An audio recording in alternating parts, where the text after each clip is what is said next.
Good afternoon. My name's Ciaron O'Reilly and I'm from Giuseppe Coleman House, a Catholic worker house in Haringey, London, where we offer refuge to destitute refugees, many fleeing wars in Iraq, Afghanistan, throughout Africa, wars that profit major corporations here in Britain who produce weapons for those wars.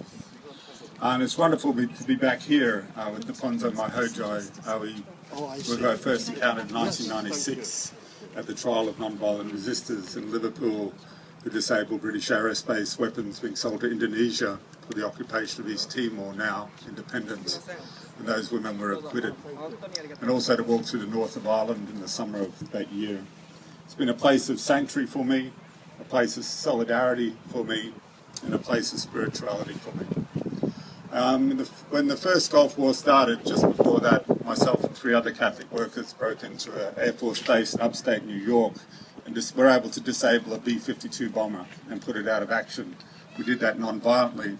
Unfortunately, other B-52s from that base were deployed to England, and daily they dropped napalm, fuel-air explosives and cluster bombs on the people of Iraq.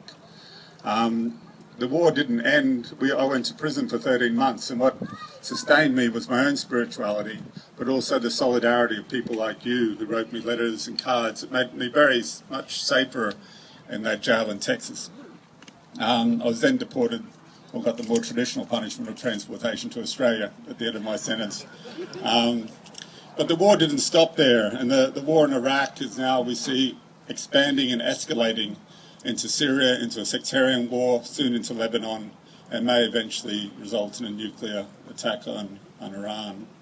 The war went on in a different fashion with the sanctions that killed over 1 million children in Iraq under the age of 5 throughout the 90s. And in the occupation, we were told the lie that there were weapons of mass destruction there. And it's often said that if war begins with lies, maybe they can end with the truth. And I'd like to speak about those whistleblowers and truth-tellers. Bradley Manning, who was raised here some of these teenage years in Wales. His mother still resides there and has been raided by the FBI there. Bradley has been in prison for 3 years in military prison in the United States, and was tortured and did not break under that torture. And the American agenda was to break him to implicate Julian Assange for the grand jury. And Julian, who's a friend, has now spent a year in the Ecuadorian embassy in Knightsbridge, London, and he's obviously a target for the United States military. So we think of Bradley and we think of Julian, and also the most latest person, Edward Snowden, who reveals to us that the governments that wage these wars do not want to be transparent, but also have no respect for any privacy, that they tap into everything. And Edward, we hear this morning, has safely made it to Russia. Tonight he'll be leaving for Cuba, and he'll receive asylum in Venezuela within the next 24 hours. So that's very, very good news.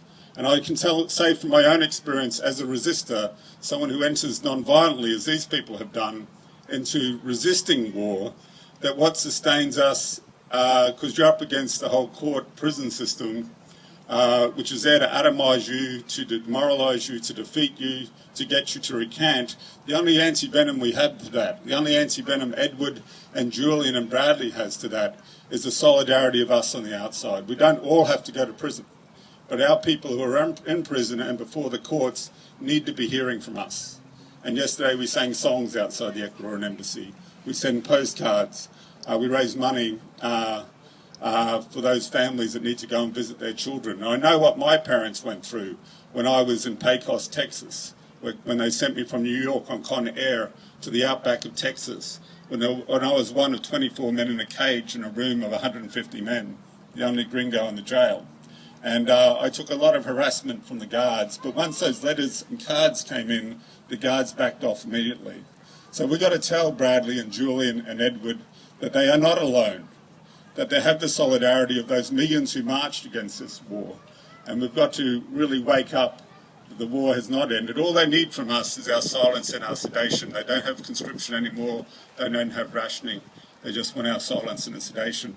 And let's follow those people into breaking this. Thank you.